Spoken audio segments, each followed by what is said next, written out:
नमस्कार किसान साथियों, स्वागत है आप सभी का हमारे YouTube चैनल पर। किसान साथियों, जैसा कि खरीफ सीजन शुरू हो गया है, आज हम बात करने वाले हैं कि धान की नर्सरी कैसे तैयार की जाए। धान की नर्सरी तैयार करने में उतनी ही जानकारी और सूझबूझ की ज़रूरत होती है जितनी कि धान की पूरी फसल तैयार करने में ज़रूरत पड़ती है। धान की नर्सरी तैयार करने के लिए सबसे पहले हम जिस खेत में नर्सरी तैयार करेंगे, मान लो हमको 20 किलोग्राम बीज के लिए नर्सरी तैयार करनी है, तो उसके लिए हम लगभग 50 फुट लंबा और 50 फुट चौड़ा एक प्लाट लेंगे और उस प्लाट में पानी भर देंगे, जिससे कि क्या होगा, जो भी खरपतवार होंगे वो अंकुरित हो जाएंगे। उसके बाद में उसमें जुताई कर देंगे तो खरपतवार नष्ट हो जाएंगे, जो कि बाद में हम जब नर्सरी बोएंगे तो उसके साथ में बहुत कम खरपतवार उगेंगे।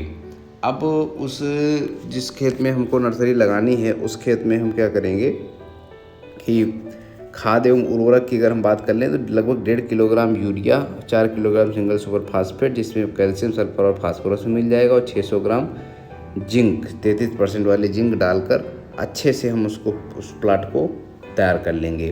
अब उस प्लाट को तैयार करने के बाद में हम बात कर लेंगे बीज की। तो बीज की अगर हम बात करें तो बीज में या तो हम घर का बीज उपयोग करते हैं या फिर किसी सरकारी संस्थान, विश्वविद्यालय या सरकारी राजकीय कृषि बीज की दुकान या फिर प्राइवेट दुकान से बीज लेते हैं। तो ज़्यादातर बीज शोधित आता है, लेकिन अगर शोधित नहीं भी आता है तो हम घर में शोधन कर लेंगे। उसके लिए ज़रूरत क्या पड़ती है कि एक टब में हम मान लो 20 किलोग्राम बीज को उपचारित करना है तो लगभग 25 से 30 लीटर पानी में 3 ग्राम प्रति किलोग्राम बीज की दर से कार्बेंडाजिम और 1 ग्राम प्रति 5 किलोग्राम बीज की दर से स्ट्रेप्टोसाइक्लिन का घोल बना लेंगे उस पानी में, और उसमें बीज डाल देंगे और डंडे से या हाथ से उसको घुमा देंगे। तो देखेंगे कि ऊपर जो खोखला बीज होगा वो आ जाएगा कि जो कि अंकुरण नहीं देगा, तो इसलिए उस बीज को निकाल कर बाहर फेंक देंगे।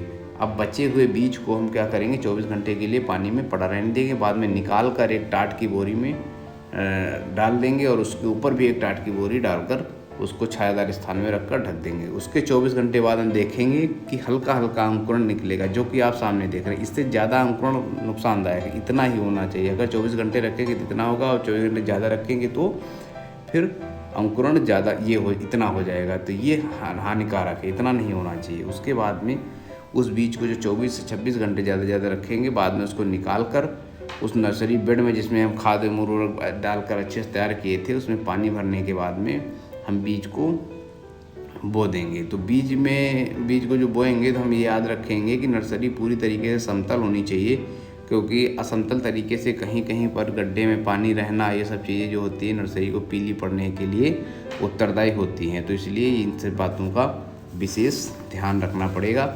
और उसके बाद में नर्सरी बोने के बाद में हल्की गोबर की खाद हल्की डाल सकते हैं, ताकि जो है वो नमी बनाए रखे और अंकुरण अच्छा हो।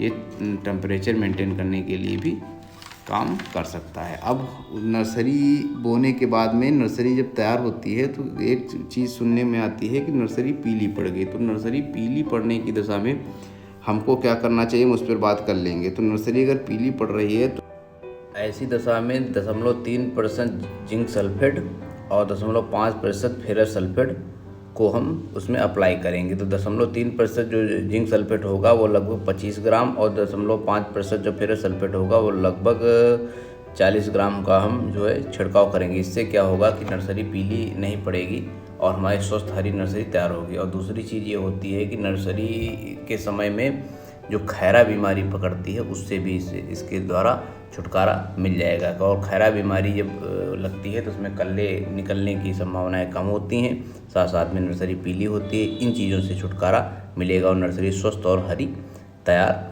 होगी। अब बात अगर खरपतवार की कर लें तो देखिए, अगर हम 20 किलोग्राम बीज तक की अगर बात करें, इससे ज़्यादा की अगर नर्सरी तैयार करनी हो तो पेट्लाक्लोर या फिर नॉमिनी गोल्ड की दवा आती है, जो कि 100 ml नॉमिनी गोल्ड की दवा प्रति एकड़ की दर से अप्लाई होती है। और उसमें जितना भी हमारा क्षेत्रफल होगा खेत का उसी हिसाब से इसमें कम ज़्यादा दवा करके हम डालेंगे। लेकिन अगर 20 किलोग्राम बीज यानी 50 बड़े 50 फुट तक की नर्सरी है तो हमारे हिसाब से जो हमारी एडवाइस है कि उसमें मैनुअली हाथ के द्वारा ही खरपतवारों को हटा देना चाहिए।